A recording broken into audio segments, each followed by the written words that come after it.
Same অবস্থা।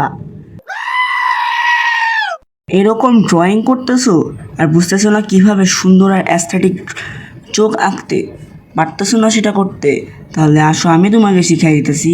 আমি আসছি কেন, তাহলে চলো দেখি কিভাবে এরকম সুন্দর একটা চোখ আঁকা যায়।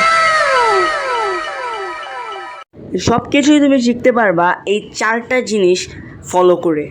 Number 1 basic line, number 2 outline, number 3 shading and number 4 detailing. তুমি বের করে নিতেছি আমার পেন্সিল, এটা হচ্ছে জয়তিটির 6B পেন্সিল। তো একটা আর্টে ইম্পর্টেন্ট জিনিস হচ্ছে সেটার বেস লেয়ার, কারণ এটার কারণে আর্টটা মেইন আউটলাইন তৈরি হয়। তো আমরা এখানে বেস লাইন তৈরি করে নিচ্ছি এবং তার উপর আউটলাইন দিয়ে দিচ্ছি।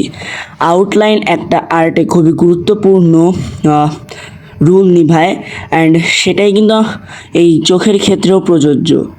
এরপরে আমরা এটার উপর একটা সার্কেল দিয়ে দেব, এটা মূলত হবে চোখের মণি, যার হাফ থাকবে চোখের ভিতরে। এবার আমরা চোখের উপরের পাপড়িটা দিয়ে নিব, আর এই পাপড়িটা কিন্তু চোখের মূল আকর্ষণ। চোখের মণিও যেমন চোখের মূল আকর্ষণ, তেমনই পাপড়িটা কিন্তু চোখটাকে আরও অ্যাট্রাকটিভ এবং অ্যাস্থেটিক বানিয়ে দেয়, যেটা কিনা আমরা কিছুক্ষণ পরই দেখতে পারবো যখন হচ্ছে গিয়ে এই আর্টটা কমপ্লিট হবে।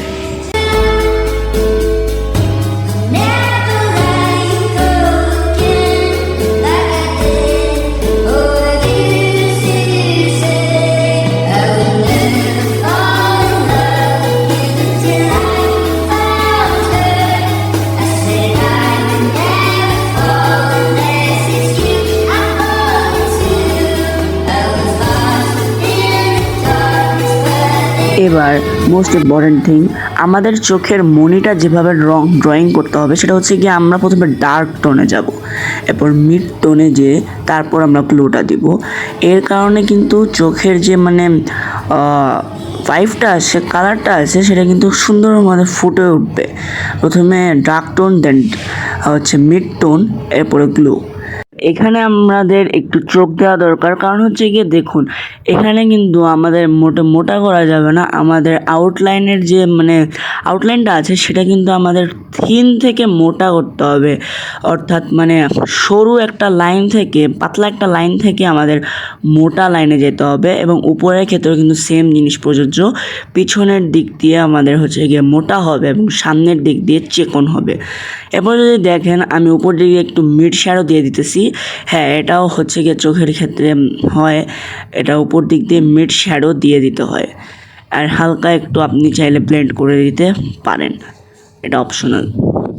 এরপর উপর দিক দিয়ে আমি আবারও আইব্রো দিয়ে দিতেছি, যেটা কিনা চোখের মধ্যে অ্যাজ ইউজুয়াল থাকে। এটাও আপনাদের কি করতে হবে, এটাকেও আপনার প্রথমে ডার্ক টোন, দেন মিড টোন, এরপর হালকা করে ফেলতে হবে। এখন আপনারা যদি চান তাহলে ডার্ক টোন, মিড টোন আর গ্লোয়ের উপর একটা ভিডিও আমি কিন্তু বানাতে পারি, তার জন্য আপনারা চাইলেই কমেন্টস করতে পারেন।